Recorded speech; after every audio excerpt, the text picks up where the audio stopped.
Frédéric Hénard, il y a une campagne très dure, on s'est échangé des coups. Et là, maintenant, d'un seul coup, tout le monde est redevenu ami, on travaille, on se répartit les départements en 11 minutes. Comment c'est possible, ça? Ben, c'est la force de travail de ce nouveau gouvernement. Je crois qu'on arrive à faire parfaitement la différence entre une campagne électorale où on doit faire valoir des idées, des points de vue, on doit les affronter. Et puis après, c'est savoir se dire maintenant, nous sommes élus, on conserve la couleur politique que l'on a, mais on ne pense plus à l'intérêt de la campagne, on pense à l'intérêt du canton. Et ce matin, nous avons les 5 ensemble trouvé les solutions les plus adéquates pour le canton. Et c'est pour ça que ça a duré 11 minutes. La droite n'a pas été tentée par faire un coup de force comme l'avait fait la gauche il y a 4 ans. Mais quel intérêt aurait la droite de faire un coup de force? La droite a intérêt à faire en sorte que ce gouvernement fonctionne pour affronter les défis que nous avons à connaître. Et puis la droite estime aussi que le Conseil d'État sortant, qui a commencé de très gros ouvrages de réforme, doit pouvoir les poursuivre. Jean Soudère était l'homme fort de la précédente législature, il le sera encore cette année en restant aux finances.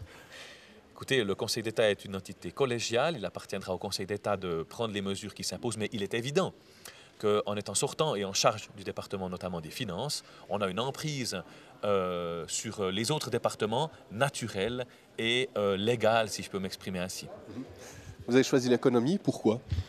Parce qu'écoutez, par rapport à ma formation d'avocat et puis à mon activité professionnelle précédente et actuelle, je pense que c'est le département qui me permettrait au mieux de pouvoir mettre à profit mes compétences dans les relations avec les entreprises de ce canton, dans la gestion du problème d'immigration et aussi dans la gestion de la crise que nous aurons affrontée, parce que la gestion de la crise, c'est quelque chose qui se fait de manière interdépartementale et j'ai toujours eu plaisir à régler un certain nombre de problèmes dans la discussion entre plusieurs services et plusieurs entités. C'est un département qui a été pendant longtemps aux mains de la gauche. Vous, qu'est-ce que vous allez faire de différent maintenant?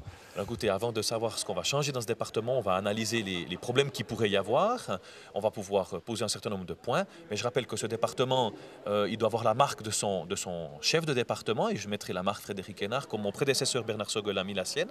Mais dans ce cadre-là, on devra avoir peut-être des influences qui sont, compte tenu de nos sensibilités politiques, qui sont parfois différentes. Mais ce qui est important, c'est de permettre au département de l'économie de continuer de remplir la mission qui est la sienne, a fortiori avant la crise. C'est quoi la marque Frédéric Hénard? Ouais, la marque Frédéric Hénard, c'est un style un peu plus jeune, un petit peu plus décontracté, mais c'est aussi des relations très sérieuses avec les entreprises de ce canton que je fréquente depuis maintenant une dizaine d'années. Votre cheval de bataille, ce sera quoi? Ça sera de réussir de lutter contre la crise et de faire en sorte que les collaborateurs du département de l'économie sentent qu'il y a un nouveau chef qui est là, mais que la transition s'est très bien passée. Ça, c'est important pour l'entité administrative neuchâteloise. Vous serez amené à aller affronter un grand conseil de gauche, ça vous inquiète?